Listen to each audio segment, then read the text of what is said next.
This conference will now be recorded. Okay, today is September 12th, 2023. This is our second Tuesday of the month, AnCan, high risk, recurrent prostate cancer meeting. And my name is Peter Kafka. I'll be moderating tonight. I'll just mention our sponsors, as you've heard me mention them before. We're very thankful for them, for the monetary contribution they give us.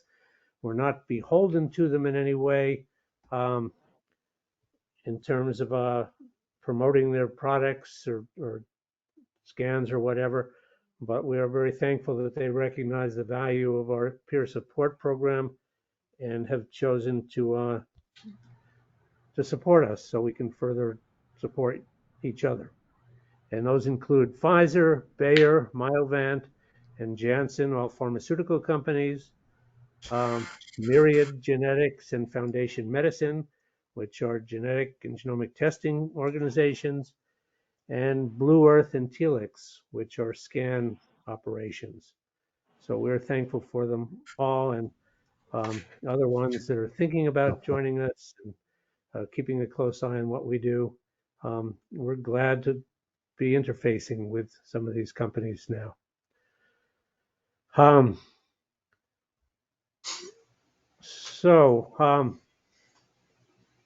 As we get going, I'm going to ask Len to speak first, because Len and I have been in touch with a compatriot who most of you probably know if you've been on these calls for the last months and last number of years. And we want to give you an update because he is not on tonight. He might join, but we want to give you an update of his situation so that you're aware, okay? So Len, go ahead. Okay, thanks, Peter. Yeah, Carl Forman, many of you should know. He's been with us, I don't know, at least 4 years, maybe more. Is now in home hospice, and he tells me that he's well cared for. He's got, if I recall correctly, around the clock nursing support. He's not in pain, but he has come to the end of his treatment options, and they're not recommending any further treatment. He has very low white blood cell counts, red blood cell counts. He is immobile, or at least he was as of the last time I spoke with him, which was several days ago. And it could be, he said it could be because, sorry about that, my phone was going off, because he may have spinal compressions. He was in remarkably good spirits. I didn't detect any depression or sadness. I think he's certainly come to terms with his end of life issues. And he did allow me to pass along this information to whoever I thought might be interested. So I imagine the whole group is interested. And Peter, I don't know if you want to add anything to that. You probably spoke to him after I did. Yeah, I agree. He was remarkably, I'm not going to use the word upbeat, but he's very accepting. He was a little bit surprised at how quickly he kind of took a turn for the worse. He was expecting to kind of go along for quite a while in the way he was, but the spinal compression, I think, threw him for a loop. And when I talked to him last, he was waiting for some kind of apparatus so he could pull himself up, but he was at that point of dependency now on nurses and aides to clean him up and take care of him. And it's a place that none of us would enjoy being in, where you're totally dependent on others for assistance. on many basic levels where we used to take care of ourselves. And Carl, I mean, Carl's been a fighter. He's known from the onset that, the deck was stacked against him. He had a germline BRCA2 mutation. That not only did he have it, but he passed it on to one of his daughters. And as most of us know, that's not a good prognosis with a BRCA2 mutation. He did a number of therapies. Some of them seemed to work for a little while. Nothing seemed to be a magic cure-all for him. Though bought him some time. But you can imagine when you have, on top of an aggressive prostate cancer diagnosis, when you know that you've got a genetic mutation that could spell an unfortunate early end. It's a difficult one to work with, and you can imagine what his wife and his daughters are going through as well. So it's a tough one. So reach out to him if you want to. He's still there. I'm hoping he can hang on for a while longer. So because I have a chance in a little over a week to possibly visit him, and I'm looking forward to that. Peter, does he live in New Jersey? He lives in New Jersey, about 20 minutes from Princeton. Okay. He has arrived. Carl just arrived. Oh. Okay. Can we have an email? Well, I'll give it. Hold on a second. Let me just check with Ravi. Do you have anything tonight, Ravi? Any updates? No. Okay, Jeff, how about you? Yeah, if there's some time, sure, thanks. Okay. And Rich K, do you have anything tonight? No, thank you very much.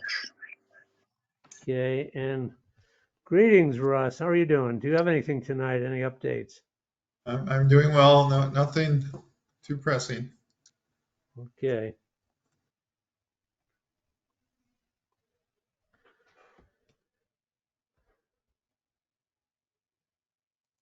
Okay. So Carl, I see you're Yes, on. We just that's Len good. and I just updated the group about your situation. I don't know if you want to just say a few words since we just brought you into the mix. And if you're able to, if you want to put your email into the chat window, so some of the guys can reach out to you. Okay. I guess it's a different format on the phone. Not sure where the chat is I'll tell located. you what, just tell me your email and I'll put it in. Okay, it's carl.forman at gmail.com. No E in Forman, and the Carl with a C. Okay, got it. You want to let any update? Because from when Len and I spoke to you last, anything you want to say? I think I filled you in on most of what's going on. The hospice program is very comprehensive, and I'm keeping a strong attitude. The one thing that I'm waiting for, and I hope that it will be helpful, is that they've brought in a bunch of equipment into my home, hospital bed, reclining chair,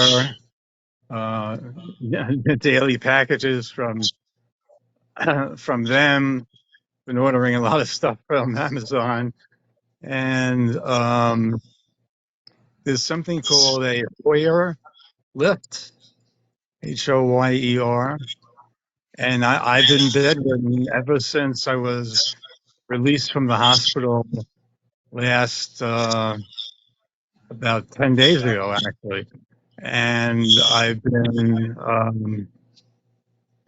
I'm basically paralyzed from the legs down. I can't move them. The Hoyer lift is something that will get me out of the bed finally and into a chair. The chair itself has wheels, and we can wheel me out from the bedroom into the larger family room. And I've been avoiding having anyone come to my home for any kind of visits at this point. And once I get out, I'll be open to seeing people. There's a lot of people who have asked to see me, and I'm hesitant about having these people because I think, rightly or wrongly, is that they might consider this more of a social call, but in effect, it is kind of like a social call. But I really don't need people sitting around and talking about whatever. And I get tired pretty fast, and we'll see how these things go. I would love to see a number of these people and expect that I'll be able to. We've made arrangements for a funeral home. That was difficult. And so things are, I'm a planner, I'm a researcher, so we are in, I think, pretty good shape. Orlean, my wife, has been wonderful. And I do have a full-time live-in aide who's been great. And every morning, a nurse assistant comes to the house and gives me wipes me down and wets me up and lathers me up. And it's almost like a spa. So I keep looking at the positive things and probably will always do so. So this, you're a remarkable warrior, Carl. And yeah, we all respect you and love you for sure. And if you need to call any of us or feel like you want to call any of us or communicate, and if any of us want to reach it, now that we have your email, we'll reach out to you too. But we care about you deeply. I mean, you're a brother in this thank journey, you. and a brave one at that. I've been consistently using this other support group through mail care, and I did post my information, and it's something that I don't think has ever really been posted or discussed before about going into hospice. And I've gotten a tremendous response from people, which is very comforting. How many people that I've helped. I have posted numerous posts on that site for the past 5 or so years, so people have gotten to know me, and everyone is wishing me well and thanking me for helping a lot of them. And there were about 150 responses from people, some from different countries. And That's what I always wanted to do. I wanted to be able to help not only myself, but as many other people as I could. And having participated in various clinical trials, which I support fully, because that's how the new drugs go through the process and get approved. So it's important for everyone to consider doing a clinical trial. Right. So I think this may be my last call on here. Well, we'll keep And in touch. yeah, I thank everybody. Right. Well, we thank you. I know I know some guys find it difficult to listen to a story like that, but we like to hear the upbeat news, but with it comes some of the downbeat news too. And as I said, you're a remarkable fighter and an inspiration to all of us. So Yeah, we're thank you. closely with you and your family. Thank you. Okay. That's it. Okay, Carl. Oh, yeah, I just want to say, Carl, thank you so much for sharing your journey with us all these years. I hope you've learned from us, and we've certainly learned from your experiences. And thanks for coming on tonight. Okay, you're welcome.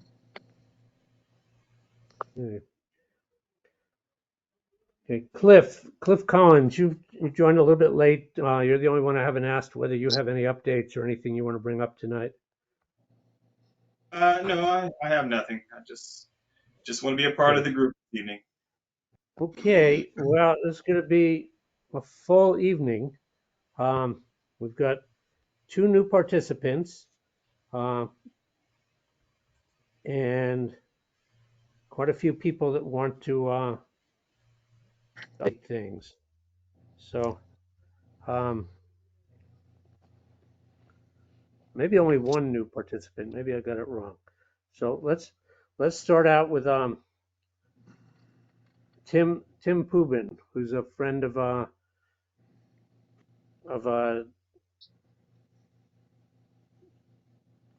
David Muslin.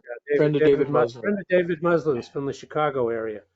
So Tim, the way we usually work it is I'll ask you some questions, just to introduce yourself to the group, just to get an idea of where you are. This is the advanced group, so we deal with quite a few challenging situations, as you just heard Carl express. But we put our heads together. We're not medical doctors. We don't give medical advice per se, but we do help each other as peers. Collectively, we've been through quite a bit and continue to go through quite a bit. We have a lot of experience in this game. If you want to call it a game. It's not. It's a pretty serious game, though. So, Tim, how old are you? 61. 61, so relatively young. And you live in the Chicago area. And yes. When were you first diagnosed? When I was 50 years old. Wow. Okay. You've been dealing with actually 10, 11 years. 11. Yes. And what happened at diagnosis? Were you symptomatic? I mean, at 50 years old, had you been following your PSA? What happened there? Yeah, so I was following my PSA, and then it started to elevate. So when I was 49, it started to creep up. I had my biopsies, Gleason scores 7 and 8. Made the decision, went to University of Chicago, had my prostate removed, and then I was good for probably almost 10 years, and then or 9 years, and then my PSA started creeping up. Went back in, got in, and then they found that the prostate cancer is metastasized in my 4th right rib. A couple of lesions there. So from there, I had some radiation, and then I'm on the hormone therapy, the Lupron every 3 months, Bitarone, and prednisone every day and pretty much miserable. Yeah, I can imagine. So So, I want to learn yeah, from you guys on what what, other who options is are. who is on your medical staff? Are they still at the University of Chicago? Do you have a medical oncologist? Medical oncologist is Dr. Trujillo. He's a relatively young guy there. He's likes to refer to himself more of a scientist. He's doing all kinds of research. So we just barely began starting to talk about maybe going off the Lupron for a little while. So my next visit will be November, and maybe I can skip my shot. We'll see. And diagnosed that young, have you done genetic testing or genomic had any testing of your tumor? Well, I don't know what you would test. Have they done a biopsy of the Mets and sent that in for any kind of testing? No, I have not. Do you have cancer in your family at all? Father, brothers? Uh, no, my mother had breast cancer at like age 70, but she's been deceased for 20 years. Yeah. Um, Father died at 60. Nobody knew. right. It's A something you long might time want to ago. ask. Something you might want to ask your doctor if you've never had it, just because you were diagnosed so young. Um, so, I actually just had blood drawn actually yesterday for the genetic test. okay, perfect, perfect. So, do you have any questions right now or concerns? I'm sure you have a lot of concerns, but any questions for the group? There's I as don't many at of us. this time. I think what I really want to do is begin joining the group every month and kind of learning and hearing what you gentlemen are doing and just learning, and then I'll begin asking questions. But I think I have a lot to learn here and what other options are available, and that's really what I'd like to learn. Okay. Tim, it's David. You want to talk about your struggle that you're really struggling so much on the ADT and Lupron and so forth? Yeah, I mean it's a miserable experience and it's a long struggle. I'm a driven individual, and I run out of steam every day. I feel like I'm gonna hit by a Mack truck every day, and it's like it's horrible, right? And you have no drive. You have no, I mean, I have zero testosterone, and it's a horrible way to live. I mean, it's very difficult, and I want to learn what other options I have and what else I can do to maybe get off of this stuff. How Try long to get ago some did you start testosterone it? back into my body. How Two long years ago? ago. 2 years ago. So you've been It's been, on Lupron yeah, now 2 years for ago last August. okay. Do you exercise? Do you get out and walk or ride a bike or do Yes. anything? I know it's difficult to get motivated with these drugs, but do you Oh, kind of make I yourself do play it? a lot of tennis. I walk. I ride a bike. I'm very active. Sitting around is not what I like to do. I like being very active. Oh, okay. So, yeah, I mean, I do yoga, I lift weights, I play, not lately, but normally I play 10 hours of tennis a week. I mean, I would get probably 15 hours of exercise a week. Good. It's very important to keep doing that because that not only helps battle some of the side effects, but it keeps your spirit up and your motivation going. Anybody else have any thoughts or Absolutely. comments? Yeah, Jim, what's your PSA right currently? It's non-detectable. It's like 0.00. It's like 0.03, less than that. So Well, it's in check, thank God. you could. How long have you been at that very low level? For it really got up to maybe just under 1, and then when I went and had the radiation and started the hormone therapy, it backed itself down. Because at So some it's point pretty you much could undetectable. have a discussion with your doctor about taking a drug holiday since you're feeling so miserable on the hormones. Uh, See if you start to feel better and keep monitoring your PSA. I think that's Maybe going to you be can great talk about. advice, and that's what I want to learn more about. And if a drug holiday is in your future, you might explore the option of switching from Lupron to Orgovix if you do have to return, because it has a profile Okay. of letting your testosterone come back quicker if you if you do a second drug holiday. So Jim Marshall, go ahead. You've got a comment. Yeah, Tim. Anyway, how are you on the hydration? You drink a lot in the daytime? Drink a lot.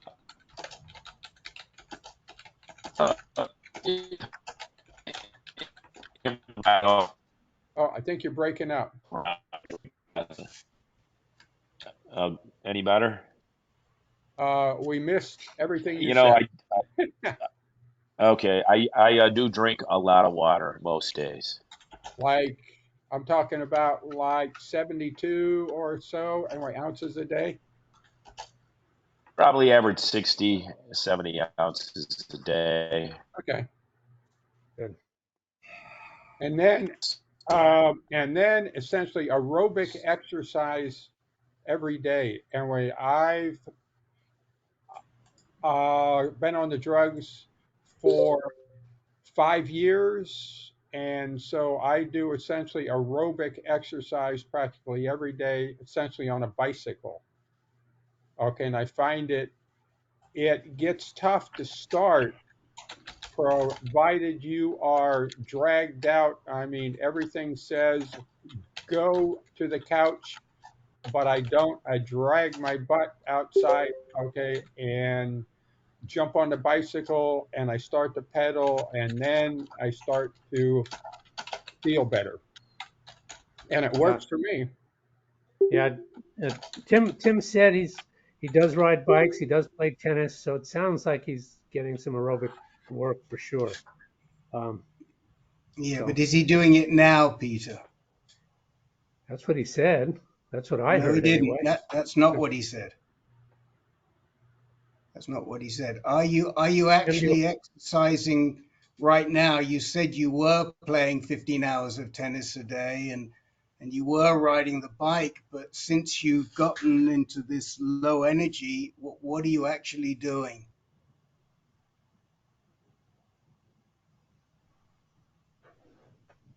I think we've lost him, Peter. I I think we think so lost them. too. It wasn't 10 hours a day. He was playing 10 hours a week. I Sorry, think 10 hours a week or 15 yeah, hours a week, yeah, but he said he was. He didn't say he is. And I think that's a big difference. You know, what happens, we all know, is that we get to feel very fatigued and then we remember what we did, but we don't do it now. You know, Jimmy's on there somewhere. He will talk to that. And I think the issue really is, and this is so hard, and this is what we do so well in this group, is to encourage people to conform and to continue their exercise. David, what did you know him somewhat? Has he been getting out? And I'm Yeah, sure he's been pushed I out a little think, bit. yeah, I think he's still exercising. He's getting out quite a bit. He plays a lot of golf. He does Okay. a lot of walking. He's just been, he's just hit over the head with the, he says, I can see you guys and hear you. So he can hear us. I'm texting with him now. But he's been getting out and exercising and doing what he can. But he just, from talking to him and spending some time with him, he really needs to talk to his doc about either a drug holiday or switching to darolutamide and getting off the Lupron. And if his testosterone comes back, he may feel a lot better, kind of like what I did and what some of the other guys did, like Les. Right. Yeah, it's a good option, particularly if his PSA is that low. He can, as long as he's monitoring it pretty closely, he can just Yeah, what happens. yeah, that's his big struggle right now. Okay.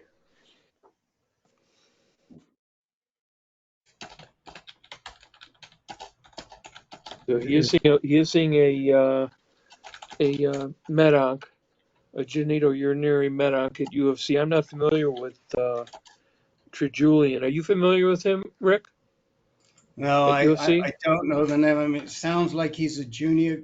You know, he might be a researcher. He might be one of these guys who does 1 day a week, which a lot of the Right. researchers do. And, you know, I think maybe he should ask him to get together for some ideas with Dr. Shmulewitz, but I think there are some real possibilities here. Certainly, um, taking a holiday, which is what we talked about earlier in the week, Right. David, and you know, darolutamide may be an option when he comes back on, and we know that UFC has the ability to get him onto darolutamide, so he's going to feel less. But you know, there's, I mean, the key, and I've said it many times, is that it's not just exercise. I mean, you can go out for a walk, and it sounds like this is what Tim is doing, but you've got to get that heart rate up for at least 15 minutes a day, because that's where it makes the difference. Yep. Going out and taking a walk or, you know, putzing in the garden, it doesn't help in the same way as making a concerted effort to get your heart rate up above 80% of whatever the norm. So for Tim, assuming he's in good health, 61. So his norm would be 159.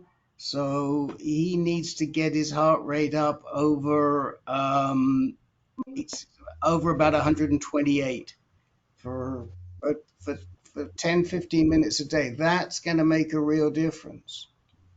That's Right. going to make a real difference. And you know, even sports like tennis, squash, they're great, but you don't necessarily have that consistent elevated heart rate. Right. Right. And the other thing, Tim, once you see your doc in November, in a couple of months, you know, you come back in and tell us what he said and what you're thinking about, and call in every week, and you'll learn a lot hanging out with us. So, and you know, and you can call me anytime, and we can hook you up with any of the other moderators as well. So we're here for you. Yeah. The other thing, are you still with us, Tim? Yeah, He I'm says not sure. I'm not sure he is, but so you'll convey this to him. But he was saying the meeting was monthly. Just make sure he knows it's weekly, if you would please, David, and that we have his email so that we can sign him up for a Okay. reminder. Oh, How there he about is. He's star back. 6 to unmute? Maybe he can't unmute and he doesn't know how to do that. It's star 6. No, I'm unmuted. Can you Now hear we can me? hear you now. Yes. Yep. All right. I've been hearing you all along, so Oh, great. maybe I'll Okay. log out and try to log back in again. No, Okay. you're good. You're good. Don't do anything. Good. Okay. Okay. You're Thank good. you. Okay. So Well, Good advice. do we have your email, Tim? Not sure. Okay, put it in How the do I give chat it to? window. The chat window are the two little boxes in the top right. Double click on them. It'll Okay. open a chat and put it in there. You can send it either you to got the me invite, didn't you, directly Rick? or Didn't you? I just did logged in based on the email. I'll stick my email okay. oh, in. then yeah, Then we just okay. yeah. Maybe I've done it. I'm sorry. Okay. Thanks, Tim. And just know every one of Thank us you. has been everybody. One of us has walked in your shoes before. I mean, we've all been through this, and we continue to be through it. And we might have some ideas and pointers, but it's we're with you, and we know it. I'm assuming you have decent insurance because you're too young for Medicare, unless. Yes, I do. Okay, good. Okay, because this can be an expensive journey to particularly to get the Yes. right treatments and stuff. Okay. Thank you. Yeah. Lean on us whenever you need help in this one. Thank you. Okay. Jeff Wood. Jeff, we missed you last week, so go ahead. Thanks, Peter. I just want to say how much I admire Carl's resilience and his strong spirit. And my update is rather trivial compared to all that, but it kind of speaks to the fickle nature of PSA. After a year and a half of a steady increase, doubling every 6 months, predictably, I stalled. Of course, I wasn't happy with that, so I had it checked again, and I indeed stalled. So that's the good news. That's it. Good. Where did I had it a stall? question for Tim. At point, it actually went down a tick to 0.36. That's not terrible. That's okay. Yeah, Good. no, it's been pretty low, but just almost a metronome of doubling over 6 months, and then it just stopped. Okay. Okay, well, that's good news. Keep watching. How often do you check it? Every 3 months. Good. Okay. Okay, before we move on, Jeff, you had a comment, Jeff Marchi? Yeah, I was wondering if Tim is getting a lot of hot flashes and feeling fatigue from those. Tim, are you still there? Don't see his picture anymore. I can answer for him. Yes, he gets a lot of hot flashes, and I told him to get an Ember Wave. Yeah, that isn't enough. I found that the fatigue that came before hot flashes really tired me out, and that's why I went on Depo-Provera every 3 months, because it stopped the hot flashes, which also stopped the fatigue. There are other choices, but you might want to look into that because. Yeah, but hold on a minute, Jeff. And we've said this before. You have to go step by step. You may be right, but the first step before you start taking drugs is try the Ember Wave, which is exactly what David has recommended. If it doesn't work, then you're right. Maybe we've got to look at other drugs. But you don't have to jump in with 2 feet when you can put your toe in the water. And let's see if we get a response, first of all, with the Ember Wave. It might work great for him. It's worked great for a lot of people. I know it didn't for you, but you had excessive hot flashes from the beginning. So, I think we just have to think, each person's different. Right. That's true, Rick. I have the Ember Wave, but I'll tell you the thing that saves my life is this. And it's an Amazon. It's $25. It's a fan that you put around your neck, and it has 3 settings. And I just wear it all the time. And the minute I have a hot flash, besides hitting the Ember, I start the fan. Works beautifully. Works beautifully. Money well spent. Good point. Okay. Okay, we're gonna keep moving here because there's a lot of people who want to speak. Jimmy. I don't know that there's a whole lot to say. I know that Rick has encouraged me to talk about these. The fever has recurred, or a high fever episode recurred after almost a year of not having any, after I had a number of them over a year and a half period. But I went to see a doctor because I thought maybe I had a incisional hernia, but I did not have that. And he gave me the same test that I've already had. I do want to get my B12 checked because it was prescribed to me by another doctor who is a hematologist and oncologist at Hopkins, because he said that long-term radiation can cause lymphopenia and my lymphocytes extremely low.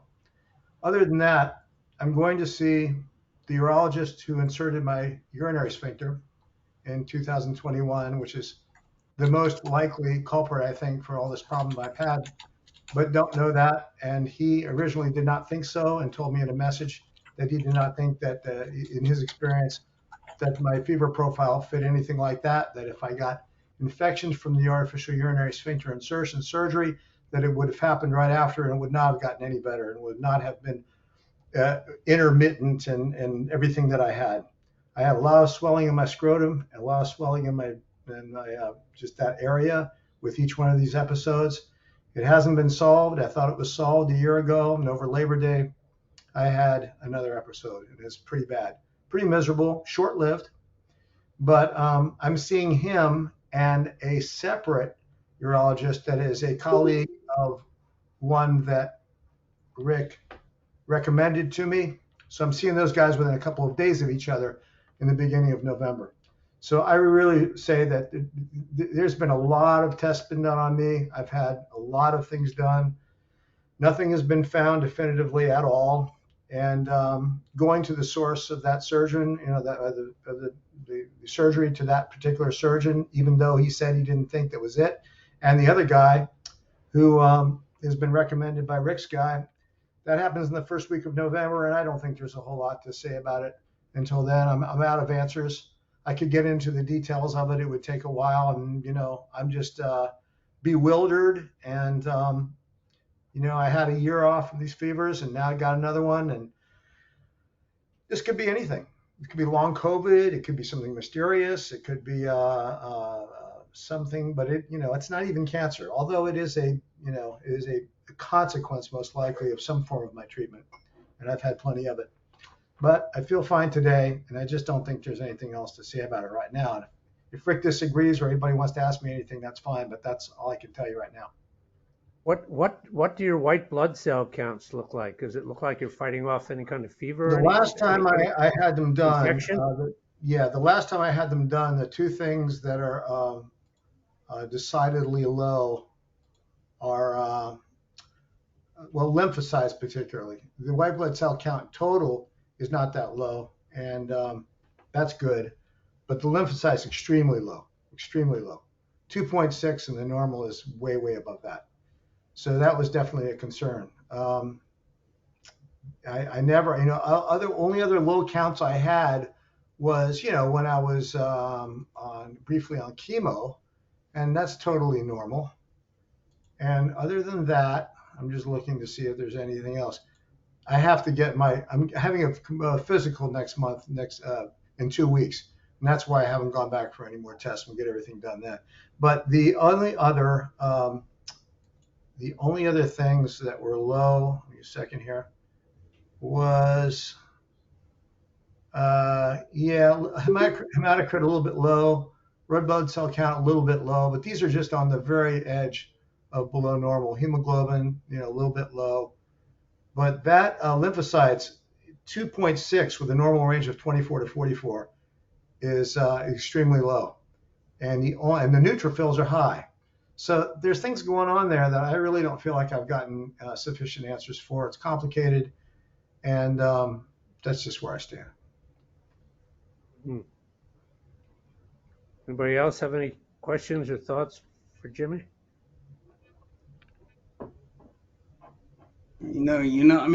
Jimmy, the only thing I have to say is there's something that isn't right, and it correlates. The start correlates with the time that you had the AUS. It's like there's some foreign body in there that keeps flaring up and causing infections. And the surgeon doesn't want to take responsibility. And I just think it makes sense to do these treatments, try and get to the bottom, and let's totally rule out the AUS. Yeah, thank you. I'm glad that I'm going to see these two guys within days of each other. And I'm going to be pretty assertive with the surgeon and say, I understand that you don't think that's it, but there's nothing else to point it to, and these are not going away.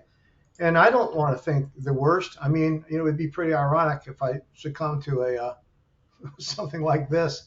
I know that when I'm in the midst of those fevers, it is not just a fever, but a feeling of weakness so powerful that I can barely turn in bed. and it doesn't. That part of it doesn't last that long, but it's pretty extreme. But I feel great today. It takes about a week before I feel back to normal. I'm unsteady on my feet a little bit. I'm a little off, definitely, and I get tired a lot during the day for the first several days after one of these 24 to 48 hour episodes. So it definitely, it takes a toll. And I'm healthy and relatively young, but I don't want to put myself through this unnecessarily. So I'm still looking. So Jimmy, I sit here and listen to you, and I'm sitting here saying your situation sucks. What a shitty situation. And I know you got to work through it, but I think I wanted to just say that. That sounds horrible. It isn't that bad. I mean, the thing of it is that sounds good to me. No, I tell you what. I had 4 episodes of 104 fever, and they were about 4 months apart, and each one of those was indeed miserable. But the very worst part of it is only about 5 to 10 hours, and then it's a couple of days where it starts to subside, and it's a couple more days of feeling a little bit off, and then it was gone for 4 or 5 months at a time. So after 4 of these, I got a couple more, but they were much less, and I thought they had just naturally dissipated. And this one that came back, that's about 102.5, and it was no good. But all of this other interval in between, I feel fantastic. So I understand and I appreciate your good thoughts. But day to day, I feel so good. I feel like I might spontaneously combust. So don't feel sorry for me. It almost sounds like how people have migraines where it's unpredictable. They just come on, and they have so many per year, and then they go away. I thought they had gone away, Jeff, and thank you. I still think they're going away, but while I think they're going away, they come back. So there's that. Yeah. What Jimmy? I just want to know: are you exercising, Jim? Oh, yes. I'm sort of known for it. I blow the horn a lot. Yeah, more than most people. Jimmy, what's your normal temperature range? Do you normally run hot or? No, I'm normal. Okay. Normal. But anyway, don't spend any more time on me now. I'll when I see these guys, I'll want to talk about them when I have what their opinion is. I think I have to. Bottom line is, this would be for anybody. If you got something going on and you go to the doctor and doctor essentially says, well, I'm not sure. It could be this, could be that. Let me know if it gets any worse. And you just keep going through this, and everybody doesn't have an answer for you. As we always say, being your own best advocate is for everything. So, I'm going to be a lot more pushy with these guys when I see them, and with my PCP, who, I don't know what he knows, but you really have to, you have to squeak if you want to get anything done a lot of the time, and I'm not used to that. Of course, what I'm used to is, first 60 years of my life was, endless good health, other than a drug problem, but that was self-inflicted, Right. That's all, in the past. And I just want everybody to know that, remember, when you're dealing with your doctors, when you're dealing with your issues, if you don't ask for what you want, you're unlikely to get it, in my opinion. Right. That's all. It's like the woman who was in the news last week who kept complaining about abdominal pain, and the doctors, kind of didn't pay attention to her, and she kept complaining. And then they did a CT scan. They found this instrument the size of a 6-inch dinner plate that they left inside her. Whoopsie daisy. That's right. Yeah. Yeah, you got to speak up. You know when something's off. Yeah. Okay, move on. Thank you all. Okay. Jerry Pelfrey, you got something quickly to go through. Yeah, I'm going to be real quick with this. It's just, it seems like everybody is getting ancillary diseases, or anyway, something caused potentially by our treatment. And specifically, I'm looking at now a new autoimmune disease that is destroying my sheath and milieu around my nerves. And so I'm just wondering how many guys, and it sounds like all of us, are dealing with, along with cancer, some serious side effects, like, unfortunately, Carl, and I'm in that same group. I've got a whole area, T4 through C6, that could very easily collapse. So I was just, all of a sudden I'm more fearful of something ancillary than my cancer. And is that kind of a normal operation? That's all. That's what I'm wondering about, throwing out to the group. Well, many of us are certainly dealing with some pretty heavy duty drug regimens and, powerful stuff that can have side effects for sure. And some of them go away and some of them never do, So, Yeah, to me, this is more than a side effect. Yeah, I mean, it is a side effect, but it's one of the more serious ones. Jerry, did you say you had an autoimmune disease that's attacking your myelin sheath of the nerves? Yep. Isn't that like At the least, definition of multiple sclerosis? and that's what he's saying. He's saying I've got the start of MS. Okay. So if you've got the start of MS, then I strongly recommend you stay on this call, stay in the group at 5:30 and start talking to some of our MS people.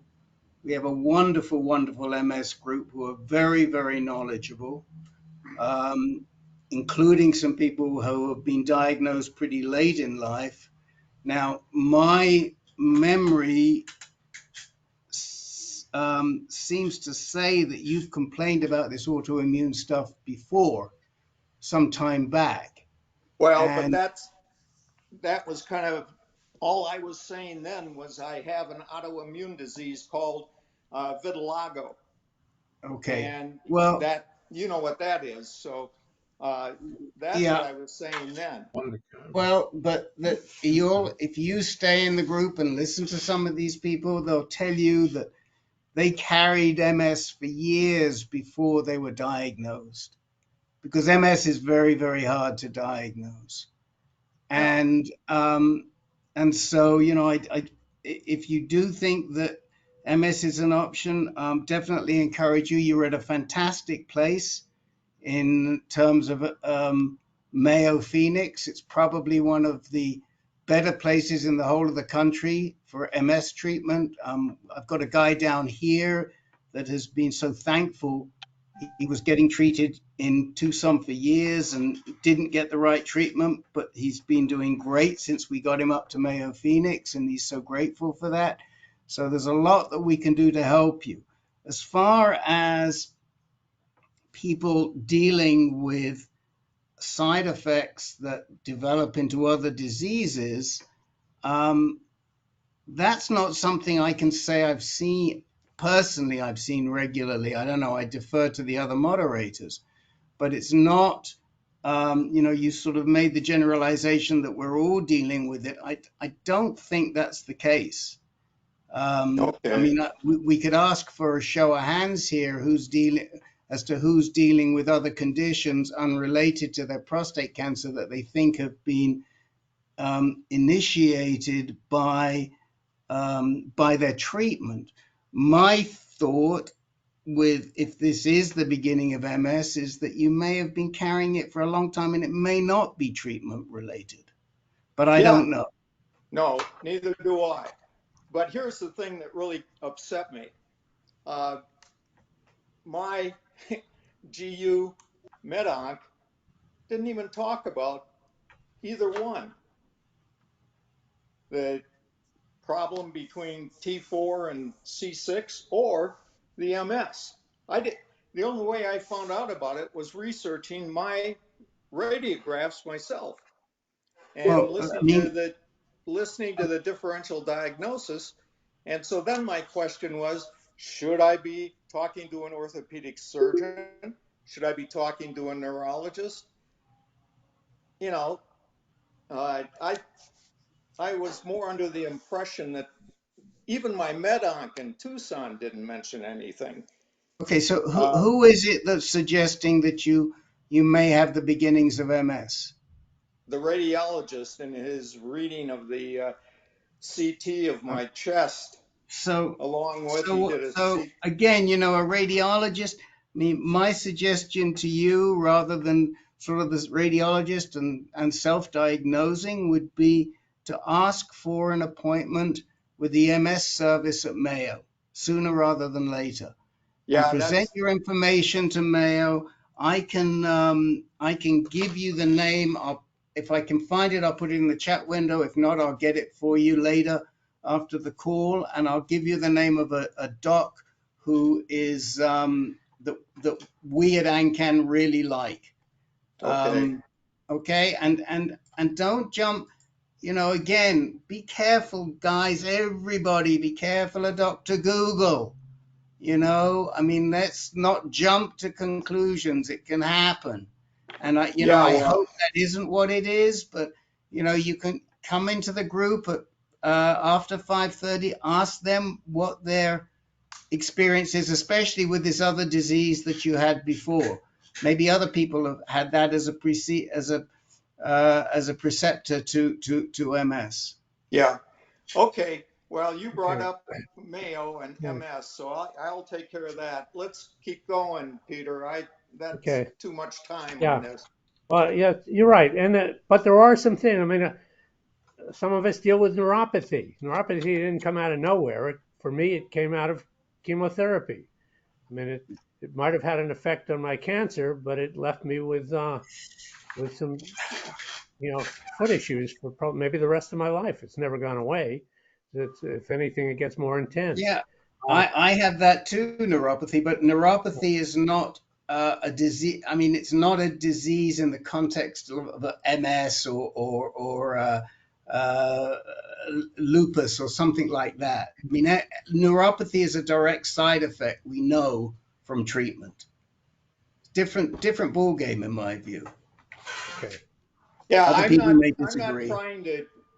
I don't even talk to Google, but my point is, in asking that question, was I like to be prepared ahead of time. I don't want to be looking for an orthopedic surgeon when I get a collapse of the vertebrae. That's all, I want to get someone in line. Now, does that sound bad? No, not at all. And any good doctor is going to ask you about side effects at every appointment you go to. I know mine does. I mean, they want to know anything new going on, any changes going on, and we talk about it. And sometimes they don't relate to what I'm going through, and sometimes they do.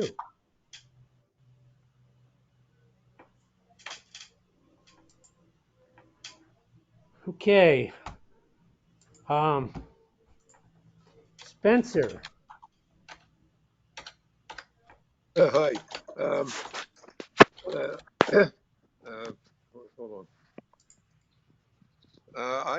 What happened? I lost my camera. Okay. Turn your volume up a little bit. Okay. Hold on. Okay. Can you hear me better now? Yes. Yeah. Okay. I have been. I don't know if I don't want to get into too detailed of my history, but I was diagnosed with a cancer, prostate cancer, last October. It's a Gleason 10, and my prostate is extremely enlarged to the point where I'm having pain, rectal pain, and also I can't pee at all. My urethra is completely blocked, and they tried to open it with a TURP procedure and wasn't able to do it. It was too blocked for that. And I have a suprapubic catheter that I use to pee, and that's the only way I can survive that. Um, I'm on the anti-androgen therapy. I'm on Lupron, and I'm on abiraterone. I've been on it since, I guess, December. I have the Lupron injections every 3 months. The next one will be in a couple of weeks. I have an appointment with my oncologist on the 23rd, and I'll get the Lupron injections then. My main question is, once this all started, my PSA was at 22, and once I was on the therapy, then it went down to about 2. But the last one, I got a PSA in preparation for my next visit in a couple of weeks, and it went up to 3.5. So I'm a little nervous that it went up. They say everything I've been hearing from you guys is that it should go down to almost imperceptible.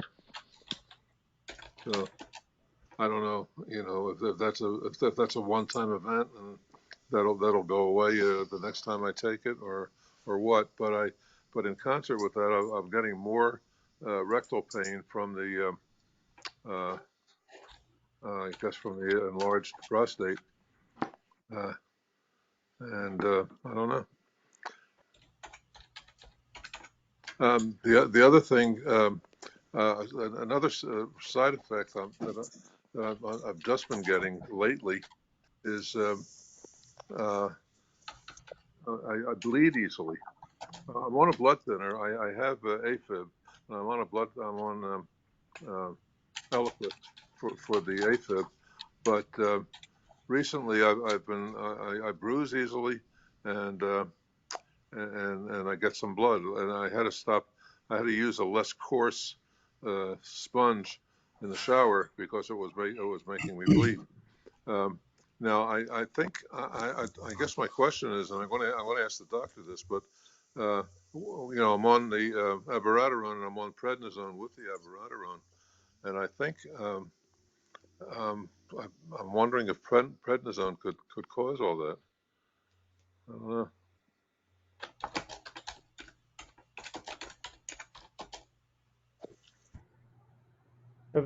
Spencer, have you ever had any, other than the Lupron and abiraterone, have you had any treatment initially?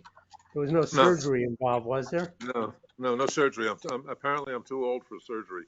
I just turned 80, and they don't want to do.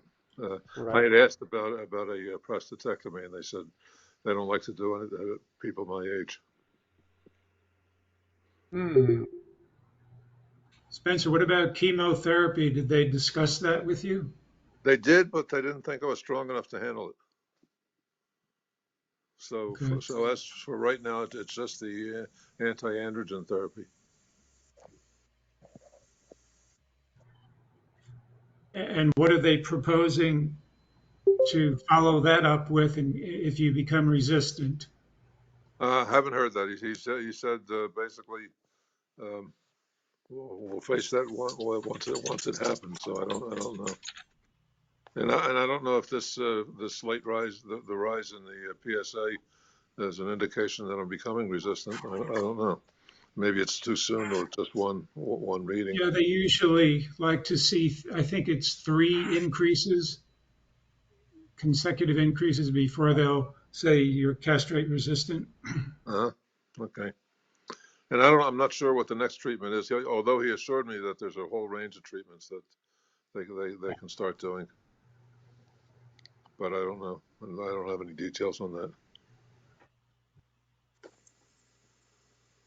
Spencer, this is Jim Marshall. On those drugs, yes, indeed, I would scratch myself. I would bump into things, okay, and the skin would peel, okay, and I would bleed. Mm-hmm.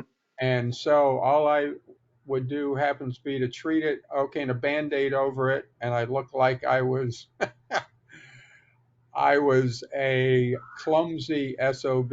So It happens a lot.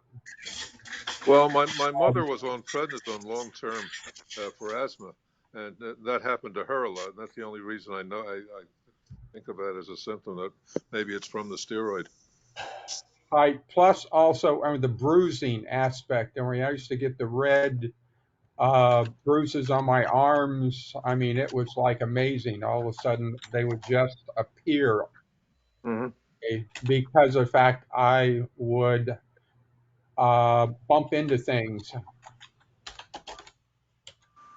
And you think that's from the abiraterone or I don't know if it's abiraterone, Lupron, or that, but so far anyway, I'm on a treatment holiday for a year, and it all happened to disappear.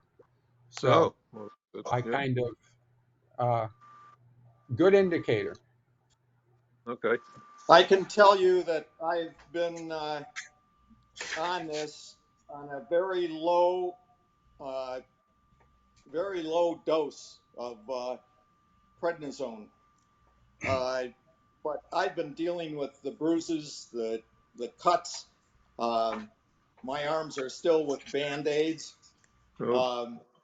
So it's just, to me, it's just part of life. I'm sorry to say, but I haven't been able to really find anything that would protect it. But I try and wear long sleeve shorts. Oh, well, the doctor kind of assured me that that I wouldn't have any side effects from the prednisone because it's the prednisone is used to replace something that the abiraterone takes away, and you don't generally get any side effects from it. So that's what he said, but I don't know. You are talking about the cortisol. Yeah. It's a low dose. It's true. Yeah. You know, as we age, Spencer, our skin does get thin. The underlying connective tissue is not providing as much support as it once did. I think that could just be your aging process. Could be. I think as we age, we all bruise more easily. Have you checked your platelet count? Do you know what your platelet count is? Yeah, it's normal. Yeah, normal? That was one of the first things that they did. Yeah. Normal. Okay. Yeah. Spencer, when are you seeing the GU medical oncologist again? A couple of weeks, the 23rd. Okay. One thing that you may want to raise with him, he said that you weren't in good enough shape for chemo. You might want to ask him about the option of, say, different chemo regimes where instead of getting it every 3 weeks, you get your chemo a smaller dose weekly, because we've seen that work. And you might want to ask him about, instead of starting on docetaxel, to start on cabazitaxel. Okay, let me write that down. So we'll put it in the chat window for you, okay? Great, yeah. Instead of starting on docetaxel, maybe start on cabazitaxel if he thinks that you might not be strong enough, because the cabazitaxel people handle better. Most people, not everybody, handles better. And you can also take that on a lower dose. So that might be a strategy if he feels that you're moving to castrate resistance. Now, until you do some chemo, you're not really an eligible candidate for the radionuclide therapy either. So we've got to get that chemo out the way to get you. And that might be a way to do that. My concern from what you've said is that the cancer is growing. That's probably what the pain is. You should also talk to him about spot radiation. Is there a possibility? I would be asking for a PSMA scan so that we can see where this cancer outside the prostate is. So these are just some suggestions to help you navigate when you get in to sit down with Dr. Tester. Spencer, Okay. Yeah. I'm curious. I mean, we don't often hear someone complaining about rectal pain, and in your situation, you've got urinary retention as well as rectal pain and a large prostate. I mean, I had urinary retention up front, and it turned out it was tumor tissue within my prostate that was blocking it. And in your situation, I don't know. I'm not a doctor. I'm just guessing. It might be large enough that not only is it causing urinary retention, but it could be pressing against the rectum, which is where the prostate is, sitting up against the rectum. How, is it uncomfortable to sit, or does it affect your bowel movements? How bad is the rectum It pain? is sometimes uncomfortable to sit, although I'm sitting now and I'm not feeling any pain.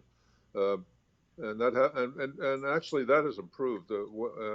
Early on, up until I'd say the beginning of the summer, I really had to sit on a pillow. I got one of these boppy pillows that the pregnant women have, and I would carry that around and sit on that all the time. And I don't seem to need that now.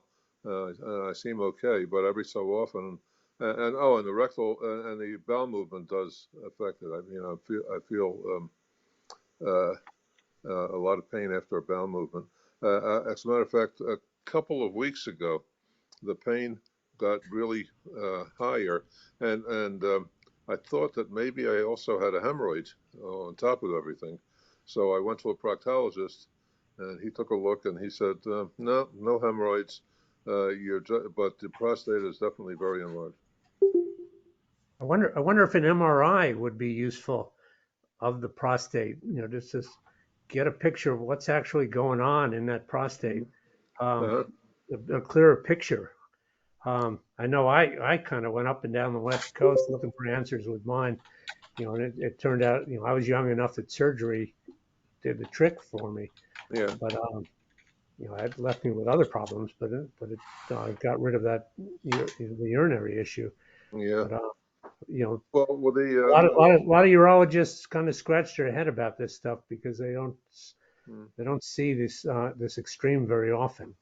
Yeah, well, this guy at Jefferson, the urologist at Jefferson, is supposedly one of the most renowned guys to treat this type of thing, and he was pretty confident that he could do a TURP and open me up, and when he got inside, he couldn't do it. It was too over, too many tumors. He even tried to get in through the opening where my suprapubic catheter is. So that's just another entrance into the bladder. And even with that, he couldn't do it. So he gave up on it. So Spencer, is Dr. Tester a urologist or is Dr. Tester a genitourinary medical oncologist? He's a medical oncologist. I have a separate guy at Jefferson that's a urologist. Okay, so you were the urologist you were talking about. That's not Dr. Tester. That's a separate person. No, his name is Chenot. Shenot. Okay. Yeah.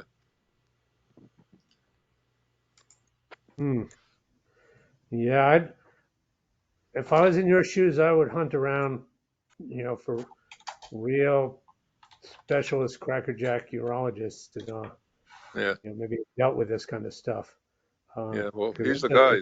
I did a lot of hunting, and he's the guy I came up with. And actually, my cousin is head of trauma surgery at Jefferson, and he recommended him. That's where I first started, and then when I looked into it, he seems to be the expert. So maybe I'm sure there are other guys, but maybe I could look for someone else too. But I'm okay with the suprapubic catheter. It's no. You know what that is, by the way? I didn't know what it was. Yeah. I've had one. One. Okay, I never heard of it before, but when I had the regular catheter, I was extremely painful and very uncomfortable. This is not uncomfortable at all. Every so often, if I move the wrong way, I get a little zets, but overall, it's fine. And I just have to go in and get the catheter changed once a month, which is not a big deal.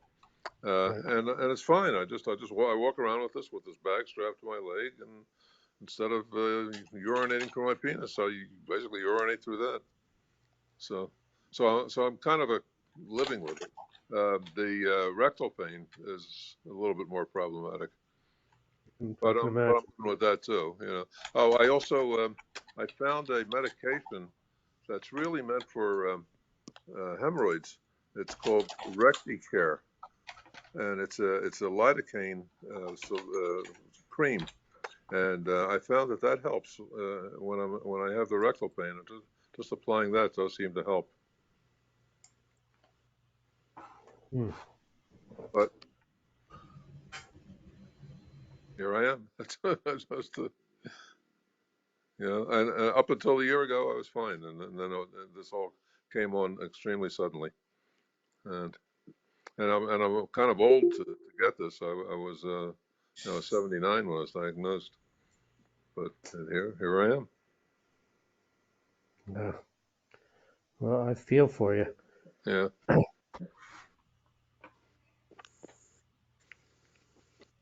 Anybody else have any comments or Well, thoughts?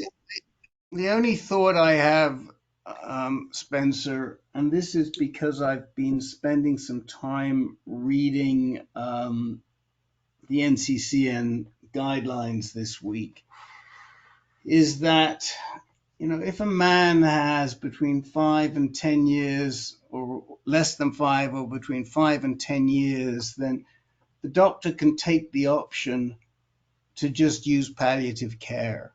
And I think that you should be very clear with Dr. Tester whether you want active care.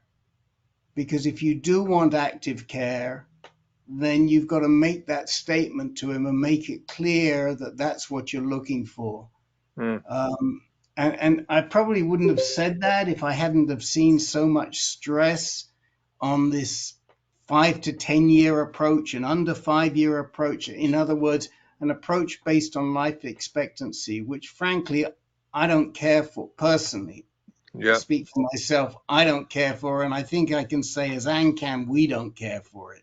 Yeah. But it is an approach that's taken, and the best way to address that approach is for the patient to make their voice heard as to what it is they want, because that overrules whatever the guidelines are, I believe. Yeah.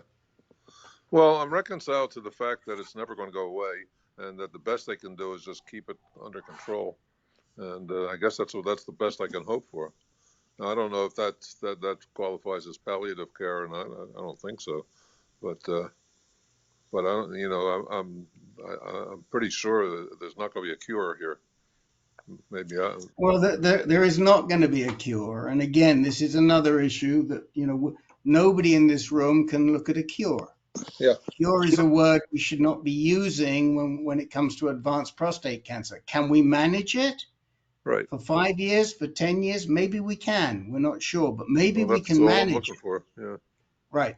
But we can manage it actively so that you have that time, or we can just do palliative care, which alleviates any pain. And that's the point that you've got to make. So if you want it managed for the next 5 years or more, you should be telling your doctor that. Can you do both? I don't know. Well, yeah. Can you manage it and have palliative? Yes. No, not have. Manage it and, do stuff. I guess that's palliative. To do stuff to reduce the pain. Yeah, to do stuff to reduce the pain is the palliative, and the balance is to do treatments to manage it. But if they may forego those treatments to manage it if they don't think that you have that much time. And it's up to you to say, no, I want you to manage it. Right. Well, so far I haven't heard anything like that. So and believe me, I'm very sensitive to that. If I sensed that, I think I would have gotten vibes that that's what he was talking about. I hope. But yeah. Have you consulted a radiation doctor at all? No, no. Because Should I? when I was going through this with urinary retention, Yeah, I'd go to radiation doctors because my oncologist wanted me to do radiation rather than surgery, yeah. and the radiation doctors would not consider treating me because because I had urinary retention, and they thought that the radiation would exacerbate and leave me with incontinent. Mm. But in your situation, if you got a suprapubic catheter and realize that you might have to have a catheter the rest of your life, you might consult a top radiation doc and see if they can do pinpoint radiation to that spot in the prostate and shrink that tumor and kind of roll the dice with it. I mean, Yeah. if you're on a catheter anyway, Yeah. whether they can shrink that tumor and relieve the Great pain. suggestion. Yeah, Yeah, but you gotta go to a top person, Right. someone who will really talk with you and not try to sell you on anything and Right. experiment. Right. Yeah. Because they have very targeted radiation now, either through HDR brachy or other techniques that can really pinpoint an area and not just cause terrible damage to the rectum or something like that. Mm. Yeah.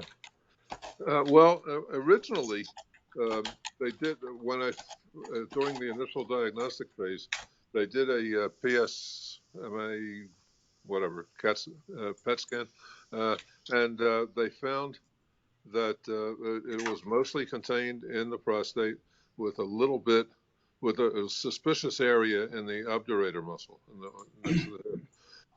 And he was, at the time, his initial recommendation was radiation and the anti-androgen therapy together. But he also ordered an MRI, and when he did the MRI, it showed more than the PET scan did, and he said, "Oh no, there's too much spread. I don't think we should do radiation. I don't think the radiation would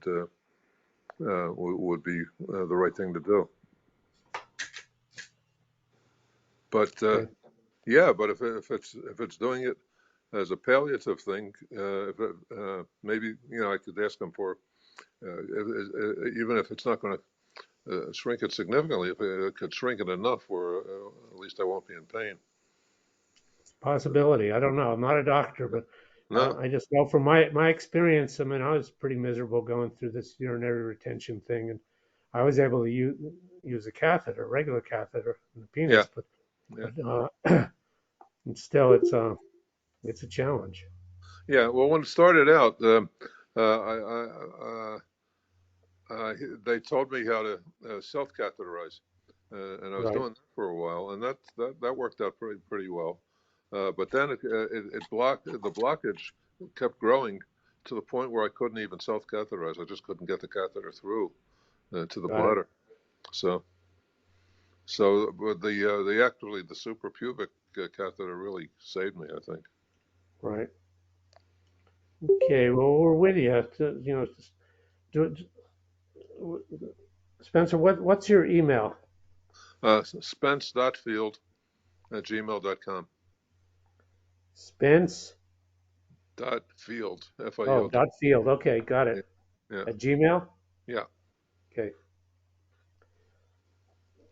Okay. Okay, we're gonna move on. We gotta keep moving here, but okay. Thank you for your time. Thanks very much. Yeah. Tony.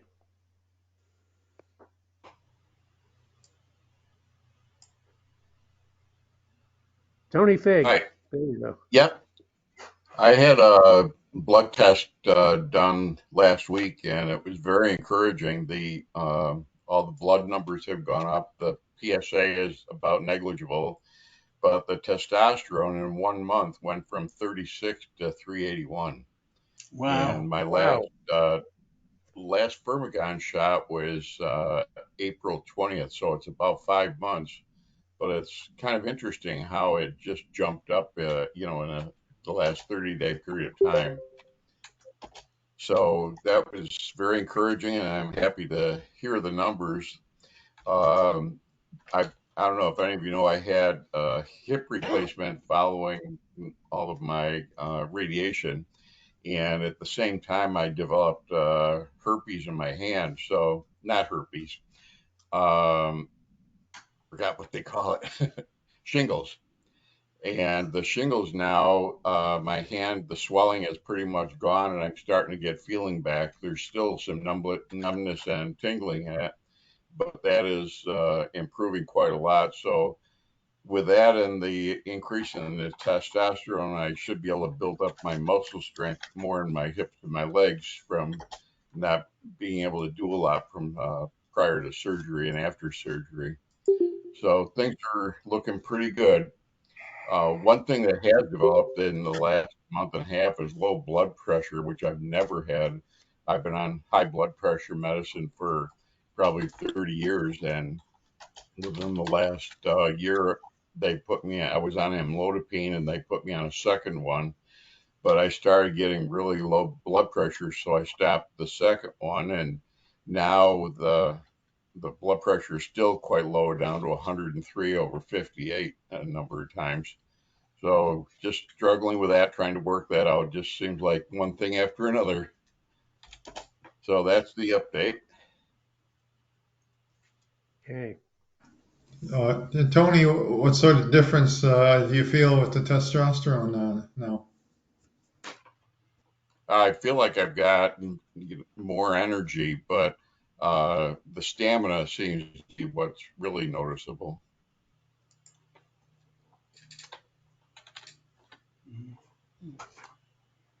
Have many of you guys gotten the Shingrix shots?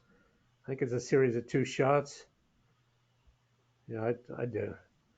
Yeah, Shingles is I not had 3 fun. bouts of shingles this year, Yeah, and I got it. the I have vaccine too. now. You had 3 bouts of I had shingles the even with the initial, shot? No, What? before I it. had the initial shingle shot, and then I didn't get the other 2, but because all the being on the hormone medication and the uh, radiation, I think that really brought my immune system down quite a lot and just brought about the shingles. But shingles in the hand is extremely rare. Russ, what were you saying? I had gotten 3 bouts of shingles in December, January, and March, and I had to wait, but I did get the vaccine, both shots as of July. So hopefully I got the last of the shingles now. Oh yeah, not fun. The new shingles vaccine is far superior to the other one. And in case anybody's confused about the obvious thing, you absolutely, positively do not want shingles. Trust me. Trust those of us who had it. Right. I had shingles in the early 90s, and I was extremely lucky. It was right after the antiviral drug for shingles came out. I mean, literally within 2 weeks after the shot, and my doctor caught it early, gave me the shot, and I wound up having a very mild case. And so far, I've never had a recurrence. I had gotten the shingles, Shingrix or whatever it's called, both of them. And knock on wood, it's one less problem I have to worry about. Good. Okay. Well, Tony, good report. I'm glad. How long did it take your testosterone to bounce back from 186 to 381? Was that in a couple of It months? was 5 months since I had the last injection of Firmagon, but it jumped the most in the last month. Very good. Very good. Yep. And how long were you on the Firmagon for, Jerry? 7 months. 7 months. 7 months. Yeah. I think that, not with everybody, but with quite a few guys, if you're on for a fairly short period of time, it's going to come back quicker. For the guys that have been on longer, it does definitely take longer, but that's a fantastic performance. I mean, to come back within about 4 or 5 months. What was your baseline? Do you know what your baseline was? 871. Sorry? 871. 871. So, you know, for even to come back to the 400s in 3 or 4 months is terrific. So you're doing great. Yep. Thank you. And I just want to, Jerry Pelfrey, I put the name of the Mayo doctor for you in the chat window. Okay, thank you very much.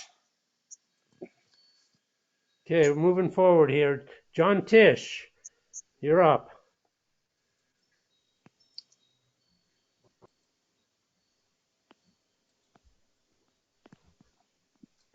John?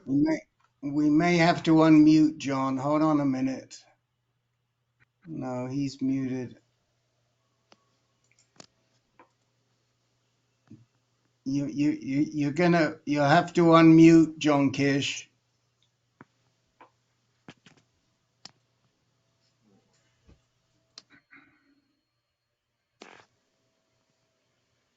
Okay, John, we'll come back to you. Neil Brandom. Hey, thank you. Hey, it's been so interesting listening to everything today. I really appreciate it. I'm kind of, I think, as I said last time at the beginning of the journey here, but my post-surgery, which is in March, my PSA has been going up, 0.1, 0.2, 0.3. I started to see Dr. Rettig at UCLA, and he's going to, he's suggesting that I let the PSA continue to increase until it gets past 0.5.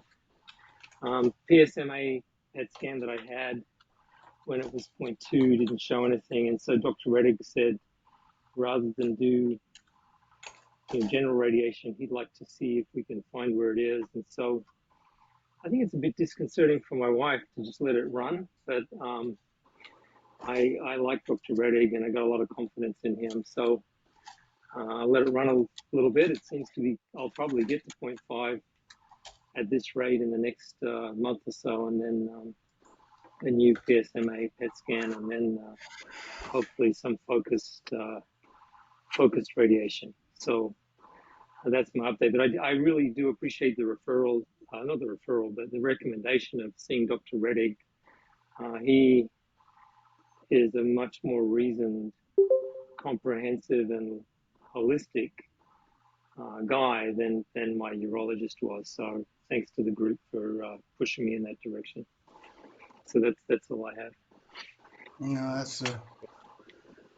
that's a pleasure, Neil. I mean, I think you're in good hands. I mean, it's interesting that you didn't show at 0.2, but he did scan you at 0.2, because that's that was the paper that we circulated a while back. I forget who it was, one of the guys, or maybe Len will remember. Was it Dr. Antanarakis who came out with that paper? And they said, intervene at 0.2 or less, because otherwise things can get out of hand. And that's exactly what Rettig did. Didn't see it. So yeah, you got to let it run so that we can see where we're going for. And start the right sort of treatment. Len, do you remember who was it who wrote that paper about less than 0.2? Yeah, unfortunately, Rick, I do not remember. I don't think it was Antanarakis, but I do remember the paper. Yeah. And has Neil only had a prostatectomy? He hasn't had salvage radiation? Correct. No, I've only had a prostatectomy. Yeah. Yeah. The other thing I just want to mention, and I think probably a lot of people deal with this, I have had a kind of low mood post-surgery. I was kind of pretty bummed out that I had recurrent cancer, and so that's something I'm also going to talk to Dr. Rettig about, perhaps get some therapy or something like that. I just hasn't been in my nature to have low mood in my life, and so just kind of coming to terms with, as a guy, it's kind of hard well, I shouldn't say that, but I think I need some help with that. So that's what I'm going to work on that as well. What was your Gleason score? 4 + 3, 7.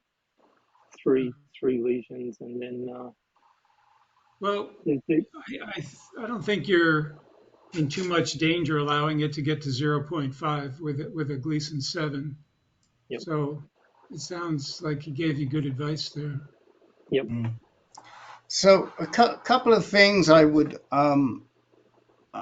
suggest with your mood, and I really say God bless you for recognizing it and wanting to do something about it, because I think that's probably the most difficult step.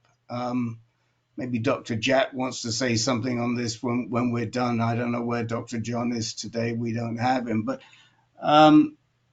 first of all, we have that Men Speaking Freely group, and we'd love for you to attend. It's such a good group, and I think you'll get a lot out of it, and it'll help you, and the guys are full of great ideas.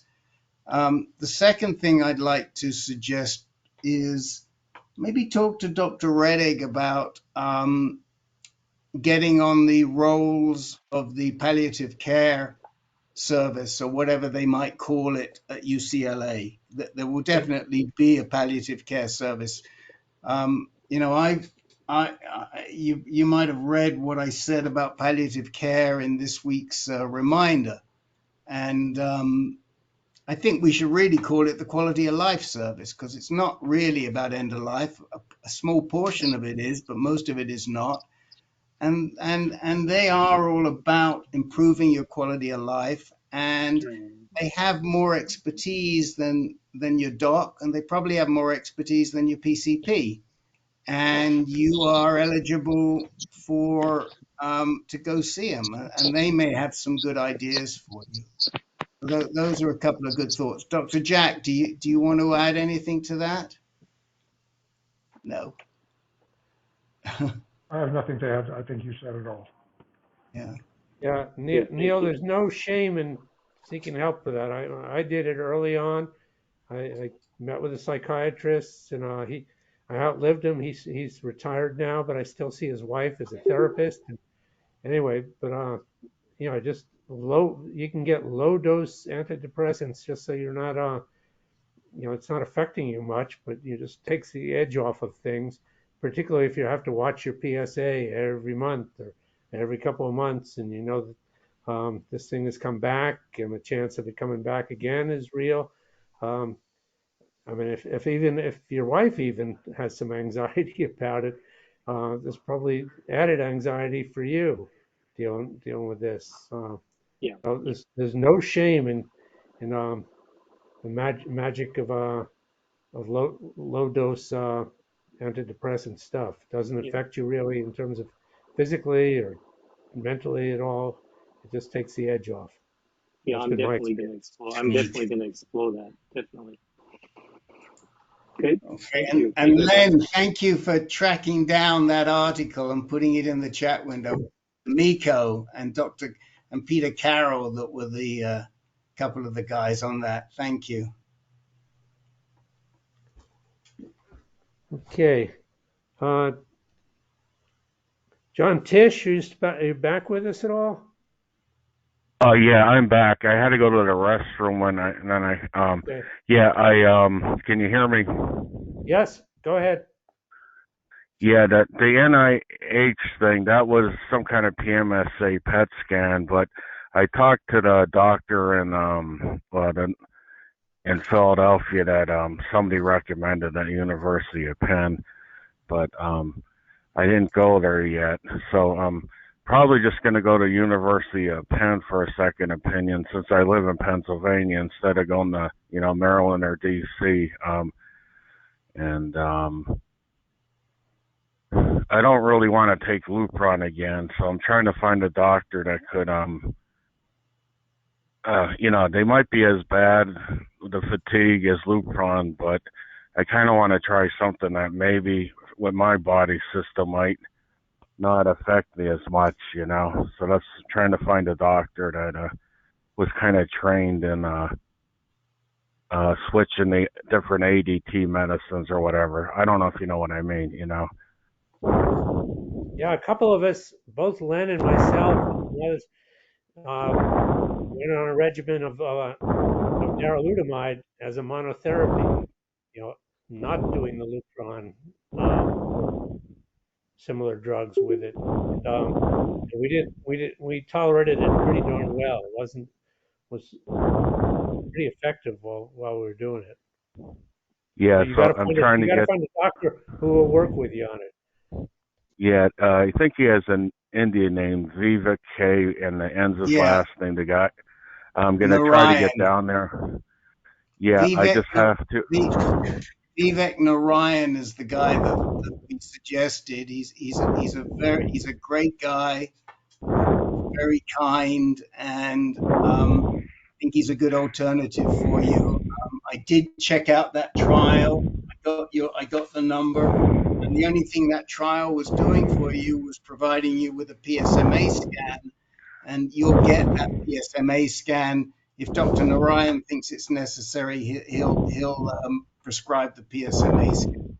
So I think it's a good Yeah, move, and I encourage you to pursue that. yeah, I have to schedule it, and through American Cancer Society or a bus, I'll get there. But one other question is, I don't know anything about Philadelphia. Is it safe near there? Because I can't walk too fast anymore. I don't want to. I don't know anything about Philadelphia, so is it pretty I'm from safe there? Philadelphia. Penn Hospital is pretty safe. UOP. Yeah, because I can't walk too fast anymore. So if there's, I'm sure 99% of the people are good down there, but I just don't want to get mugged or anything while I'm down there. I don't really know the city. It's on the campus of the University of Pennsylvania and Drexel. Oh, okay. And it's very well protected. They used to be fine. Okay, yeah, that was just another issue. I'm gonna call to try to get scheduled because they wanted me to go last Friday, but that was too soon. So I have a couple other local doctor's appointments, like blood work, before I call to schedule down there. So and yeah, I plan on going down there. It's just not scheduled yet. So okay, that's pretty much it. Yeah. I would take Lupron again if it's the only thing that works, but if darolutamide's better, I would definitely want to take that, So Well, I think that's pretty much it. Yeah. It's a question of experimenting a little bit. It's not so much better. It's what the doctor is willing to work with you in your situation. Yeah, because I have a lot of medical conditions. Yeah, if it's a little bit less fatigue, even just a little bit, than the Lupron, that's what I'm looking for, and that's why I want to go down to the University of Penn, and that's pretty much it. Yeah, okay. Okay. And if you're uncomfortable with traveling like that, sometimes finding a safe, secure place to park and just taking a taxi or an Uber to the door of the hospital. They said they have hotel rooms that you could get a taxi from, but you need somebody to go with you, and I don't have anybody, so so I'm gonna probably next week call them and try to schedule an appointment, so. I think they might have valet parking, so I they do. That. So if they have valet parking, then you can pull right up to the entrance of the hospital, and you'll be fine. Yeah, I know when I had my prostate removed there 10 years ago, and they had a hotel room next to where the doctor did the radical prostate thing, and that's where I stayed the night before, and then my brother or I don't know, somebody took me to the hospital then, so I know they do have hotels or motels near the hospital, for people that aren't going to drive, so I'll try to work something out. Yeah. Yeah, call them up. I'm sure they've got all that information. They're used to this. Yeah. Okay, good. Okay. Yeah, I Thanks. wasn't trying to say anything bad about Philadelphia. I'm just not a city person, so Got it. yeah. It's the city of brotherly love. Right. Good. Okay. Okay. Julian.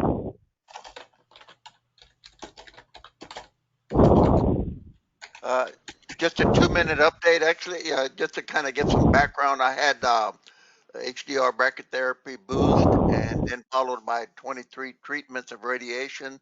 So this year I had a colonoscopy and everything came out clean. So next stop is a DEXA scan to see what my bone density is. So that's it. Well, good for you. Okay. You sound like you're strong and doing okay. Yeah, I exercise 5 times a week. I take that Very good. seriously. Very good. Keep it up. You're a poster boy, Julian. You're a poster boy, I got me man. a T-shirt, by the way. Next time you see me, I'll have my T-shirt on. Okay. You know, we got you exercising. We got you to Dr. E. You're the man. Okay. Last person on my list is Jeff with a G.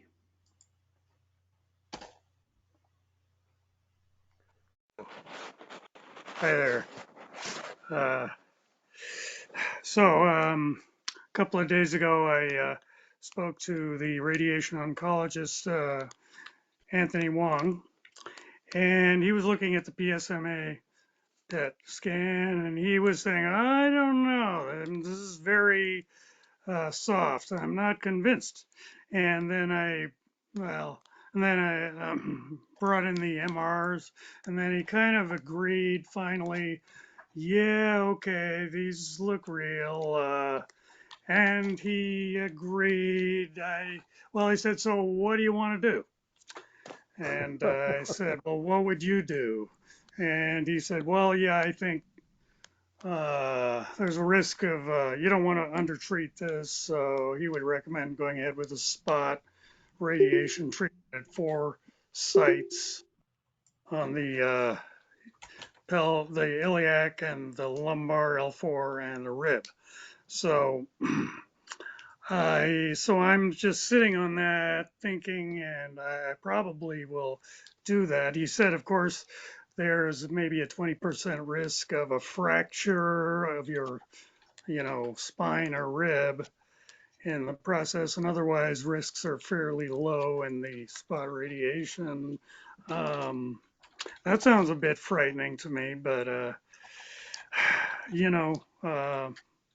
I'm leaning towards saying yes. I'll go ahead with the full scale,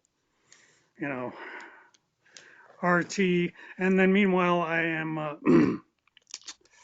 wrestling with the insurance companies about trying to get darolutamide and Orgovix approved.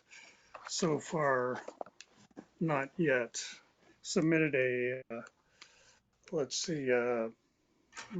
special request to the pharmaceutical company. Was it Bayer or somebody who make? Well, anyway, no, the one for Orgovix. Myovant. Yeah. Myovant. Yeah. So I don't know where that stands yet. So I guess I'll go back to Lupron and enzalutamide if that's what I can get. But I did not like that for being on those 2 years, and I feel like there's some maybe permanent, sort of mood or deficits that hold over from all of that. But anyway, that's where I am at the moment. So any thoughts on the? Yeah. Remind Go us ahead. again where you're being treated. Where are you? UCSF. UCSF. Okay. Yeah. So I think the darolutamide is going to be up to Dr. Agarwal to justify, and they can do it. So you've got to go back to him and say, Dr. A, can you help me with this darolutamide? I think that the Orgovix is a bit of a toughie. I mean, what I would say with Orgovix is that if you're getting pushback from your insurance, call the help number on the Orgovix website and tell them your insurance is giving you pushback, because they are pretty good at dealing with the insurance. And tell them you'd rather be on Orgovix and see what they can do. But there is, I don't have it handy, but I know that if you go to the Orgovix, I think it's orgovix.com. But if you go to the orgovix.com, there is a support line on there, and talk to them directly. As far as Bayer and getting it through your insurance, the doctor's really important. And then Len and Peter, they know more about getting the darolutamide, switching to darolutamide than I do. Anything you want, any tips you have for Jeff on getting darolutamide? Well, I think that, at least in my case, it depended on my medical oncologist to push for it, to persuade the insurance company to pay for it, because I didn't really qualify, and I'm not sure Peter did either. But also, the worst case scenario, you go on Xtandi or whatever it is they want to give you, and then after a month you complain that you're greatly fatigued, you have brain fog, and maybe then they have a justification for switching you to darolutamide. Well, I think some of that's documented from last time, but yeah, I don't know. Yeah. The other thing is, Bayer has a patient assistance program, and you have to get your doctor to sign a paper too. They'll send you all the paperwork, and if your income qualifies you, which it may well do, don't worry about it. Just apply, and I got it for almost 3 years, every month religiously, and I didn't even go through my insurance. But you fill out your part, including your income, and the doctor will fill out their part, and they're pretty good about it. Bayer's rolling in dough, so don't worry about that. Yeah, I'm not feeling bad for them. Yeah. Just call up their patient assistance program. If you want to say, I could give you the number and stuff. If you email me at peterk@ancan.org, I'll email you back with their phone numbers and stuff. Yeah, and Julian has put the Orgovix number in for you in the chat window, Jeff, and and he says that Orgovix also has a patient assistance program.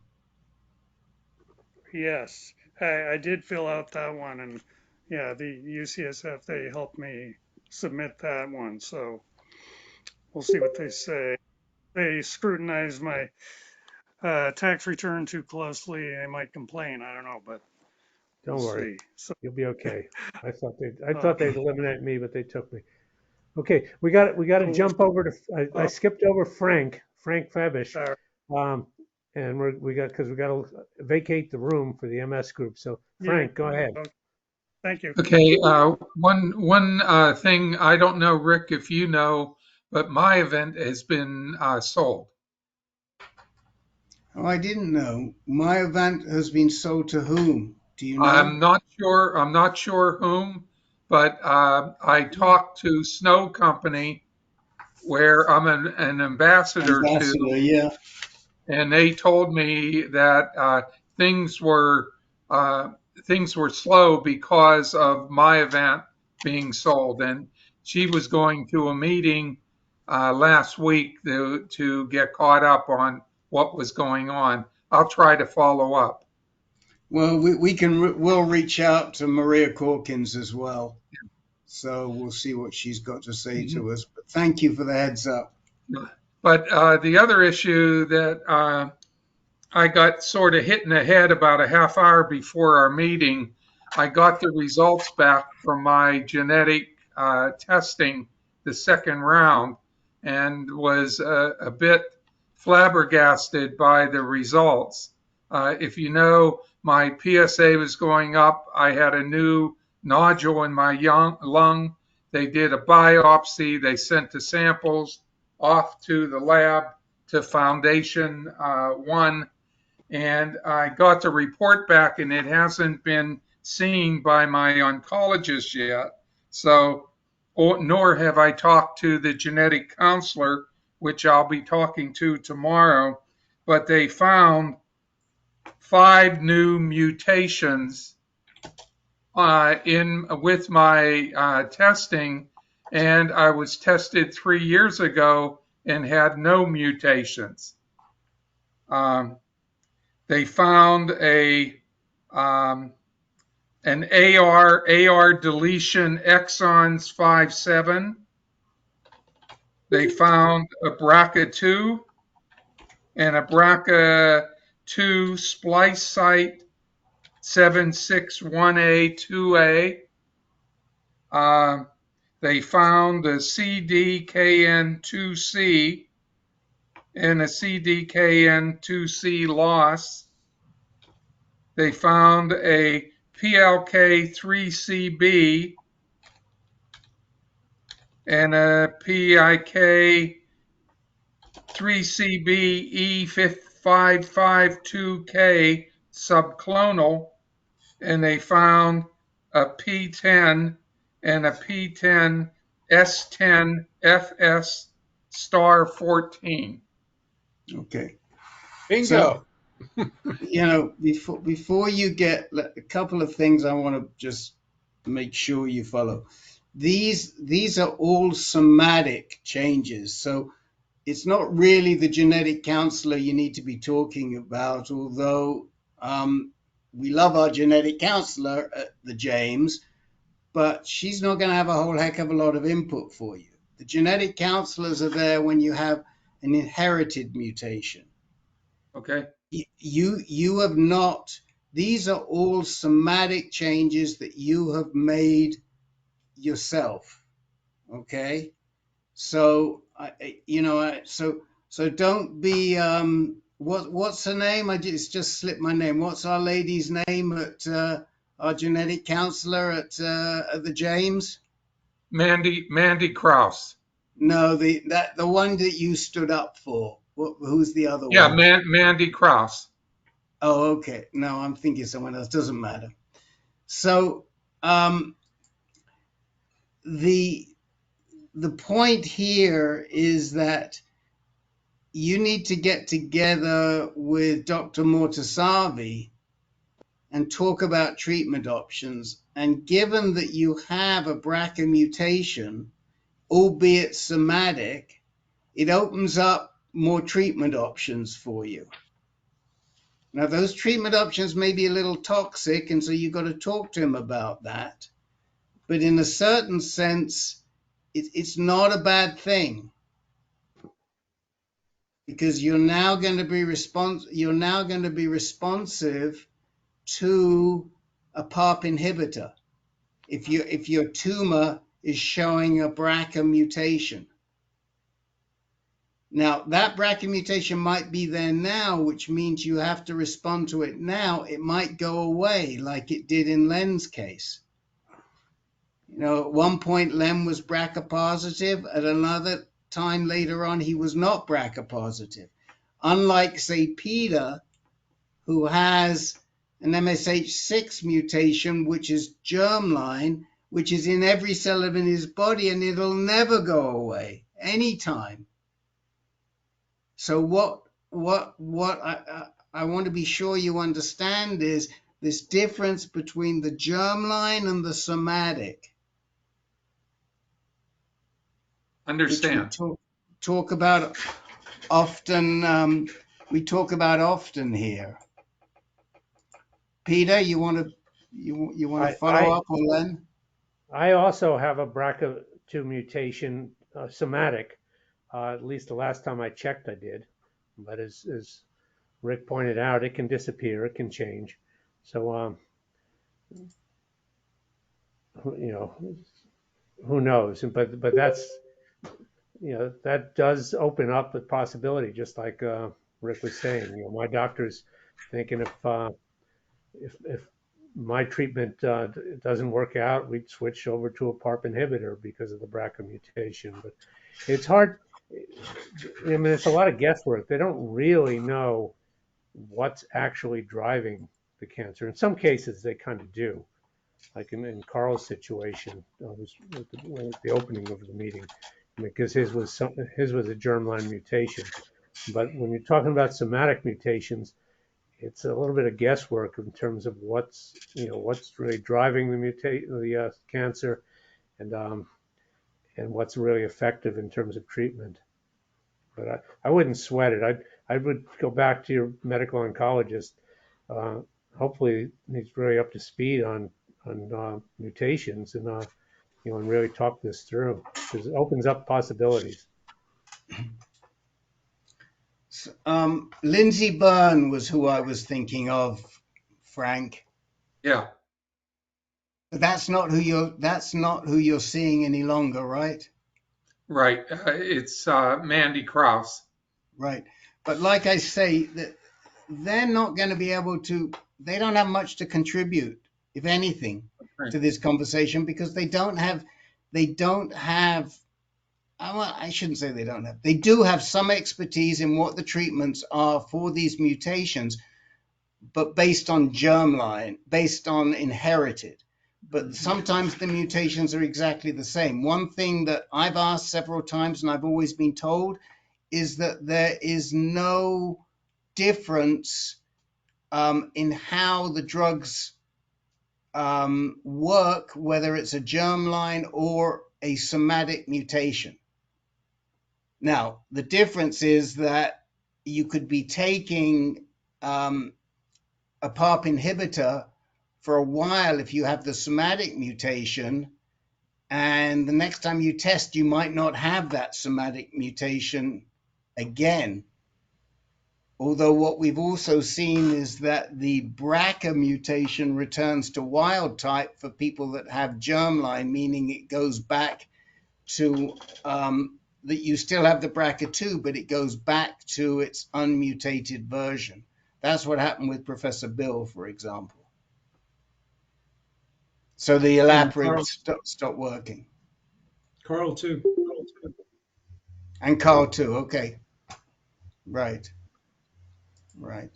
So, like Peter says, now P10's a toughie. There is some stuff going on with P10. A lot of the guys here carry P10. I think, if I remember, Dr. John has P10. I know that that Joel Blanchette carries P10. It's usually associated with more aggressive disease. I suspect there's other guys in here right now that have P10. We don't actually know anything. We don't think we know anything, although there are trials going on with certain drugs on P10. But the low-hanging fruit is the BRCA, which should also, and the CDK is an HRR mutation, isn't it, Len? I think so. CDK2. Yeah. So the CDK maybe that'll help, and so that's where I'd be focusing. The other thing, but I think you've done this. You've done germline testing before, have you not? Yes. Yeah. So if you were germline, the BRCA2 would have shown up in that, and it didn't, which means it's somatic. You've made it.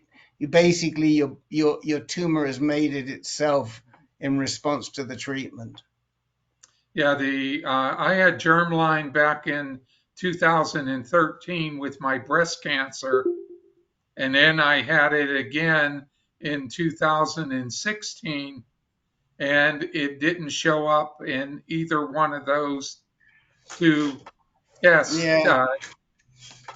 Yeah, but there's something going on there, and make sure you raise that breast cancer issue with was your breast cancer tumor ever sequenced? Not sure.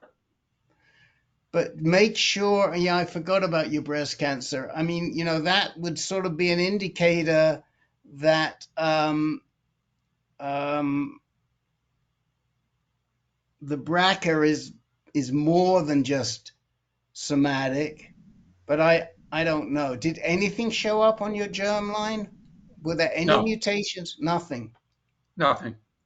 No, it I mean, was both tests were they found nothing in either one, and that's why when I saw this results earlier this evening, that's why it was a big surprise. well, it shouldn't. For the sake of everyone who's in here and watching, it shouldn't really be a surprise because somatic can show anything. Things change with somatic. That's the point. That's why we keep doing them. That's why we do them more than once. And as situations change, so we can respond to that with new drugs. And that's why we repeat these somatic tests. Germline should never change. So if there's a difference in the germline, or if your doc if he's a little skeptical about the germline, he may say, well, let's just repeat the germline, but it shouldn't show anything different to what it's shown before, because that's all we're testing. We're testing your cells in your body that are always there. Mm-hmm.